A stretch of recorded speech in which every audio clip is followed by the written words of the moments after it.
प्रशांत पडोळे यांनी जे वक्तव्य केलं आहे खरं तर बालिशपणाचं आहे। शेतकऱ्यांना आमचं सरकार मदत करत आहे। 32,000 कोटी रुपये शेतकऱ्याच्या नुकसान भरपाई करता, पूरपीडिताच्या नुकसान भरपाई करता आमच्या सरकारने राखीव ठेवलेले आहे। 9,500 कोटी रुपये रिलीज झाले आहे। प्रशांत पडोळे हे ॲक्सिडेंटल खासदार आहे आणि त्यामुळं बोलताना जरा तारतम्य सांभाळलं पाहिजे। त्यांनी आपल्या नेत्याला विचारून घेतलं पाहिजे की देवेंद्र फडणवीसजीवर बोलताना विचार करून बोललं पाहिजे, कारण पहिल्यांदा ॲक्सिडेंटल खासदार झाल्यामुळं आणि काही त्या ठिकाणी प्रगल्भता नसल्यामुळं, कुठलीही प्रगल्भता नाही आहे आणि त्यामुळं प्रगल्भ व्यक्तींनी एखाद्या वेळी बोललं तर ठीक आहे, पण असे लोक बोलतात हे बालिशपणाचे लक्षण आहे। शिंदेचे आमदार प्रकाश सुरू म्हणाले की मराठी आमची माय असली तरी हिंदी आमची मावशी आहे, म्हणजे माय मिली तरी होत चालेल, आहे। माय मिली तरी चालेल, मावशी जगली पाहिजे असं, म्हणजे मराठी मिली तरी चालेल पण मावशी जगली पाहिजे हिंदी असा नाही। काहीतरी पुन्हा एकदा संभ्रमाचं संभ्रम निर्माण होत असेल, कारण प्रकाश आंबेडकर काय बोलले मला माहिती नाही, पण प्रकाश आंबेडकर हे प्रकाश सुर्वेचं मी काही ऐकलं नाही, त्यामुळं मी प्रवासामध्ये होतो, त्यामुळं मला एकदा बघावं लागेल काय बोलले आहे। सर, 13 वर्षाचा मुलगा बिबट्याच्या हल्ल्यामध्ये मरण पावला, हा पुण्याजवळ मंचर येते, पण त्याची अजूनही अंत्यसंस्कार केले नाही, कारण वनमंत्री गेलेले नाही आहे, गावकरी सांगतात। वनमंत्री का गेले नाही असा प्रश्न आहे।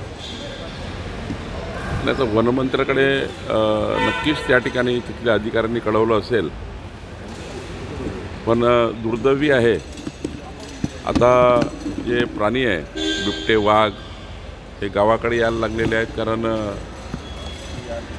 जेव्हा नागपूरमध्ये बघा, आपण चंद्रपूरमध्ये बघा, अमरावतीमध्ये बघा, हे प्राणी आता गावाकडे यायला लागले। त्यामुळे याचा काहीतरी कायमस्वरूपी उपाययोजना करण्याचा आमचा निर्णय सरकारचा आहे। मागच्या वेळी नागपूरमध्ये पारशिवनीमध्ये अशा प्रकारच्या घटना घडल्या, तर आम्ही AIच्या माध्यमातून त्या ठिकाणी कॅमेरे लावले, त्या ठिकाणी त्या लोकांना जेरबंद करण्याचा आम्ही प्रयत्न करतो आहे। गावाकडे वाघ किंवा बिबट्या आला तर त्याला तातडीनं वन विभागाला कळवून त्याला जेरबंद केलं पाहिजे, अशी काही व्यवस्था आपल्याला मंचरला उभी करावी लागेल, त्याही भागामध्ये उभी करावी लागेल। पण घटना दुर्दैवी आहे आणि त्यामुळं नागरिकांचा आक्रोश आहे। अजितदादांच्या पाहणीसाठी केंद्रीय पथक महाराष्ट्रात आलेलं आहे। आज उद्या ते पुन्हा जाईल मराठवाडा आणि इतर भागात ते पाहणी करणार आहे। केंद्राकडून अजून मदतीची अपेक्षा आहे। केंद्रीय पथक हे महाराष्ट्राच्या शेतकऱ्यांना मदत करण्याकरता आलं आहे। परवा उद्धव ठाकरे बोलले की केंद्राकडे प्रस्तावच गेला नाही, तर केंद्राकडे प्रस्ताव गेला नसता तर मदत देण्याकरता केंद्र कसं आलं असतं। आणि त्यामुळं काहीतरी राजकीय बोलायचं, राजकीय उडी भाजायची, काहीतरी वेळ मारून न्यायचा, दिवसभर मीडियामध्ये राहायचं।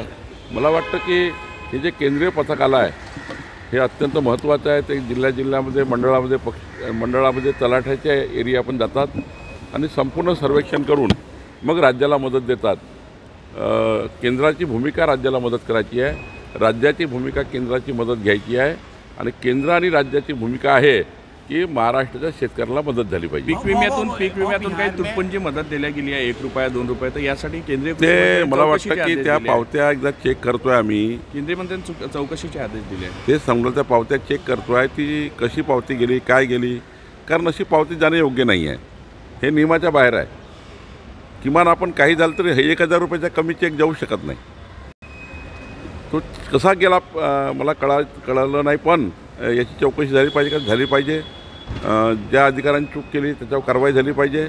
शेतकऱ्याची थट्टा करणे योग्य नाही आहे, शेतकऱ्याची मजाकबाजी करणे योग्य नाही आहे, कुठल्या अधिकाऱ्यांनी केली बघावं लागेल। राष्ट्रवादीच्या आमदारांनी नाराजी व्यक्त की क्या हवा है, जिस तरह से NDA ने पूरा ताकत झोंक दी है, वहाँ पर भी महाराष्ट्र जैसा ही परिवर्तन होगा। महाराष्ट्र में जिस प्रकार से जनता ने माननीय प्रधानमंत्री मोदी जी के मार्गदर्शन में हमें वोट दिया है, देवेंद्र फडणवीस जी की सरकार बनी है, ऐसा ही परिवर्तन, बड़ा परिवर्तन और बड़े वहाँ पर अच्छे वोट्स BJP अलायंस को मिलेंगे।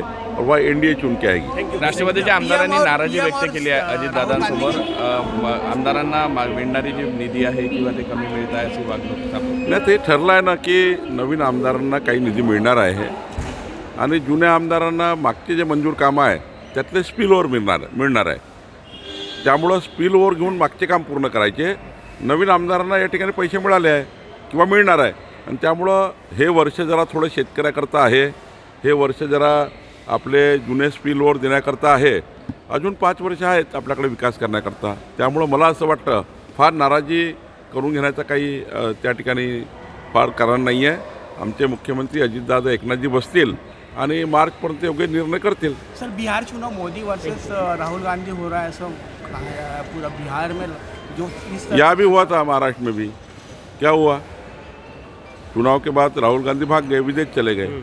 वहाँ भी ऐसा होगा. बिहार के बाद वो जाने वाले हैं विदेश घूमने के लिए. उन्होंने तैयारी कर ली जाने की, टिकट भी निकाल लिया उन्होंने, इसलिए चिंता मत करो.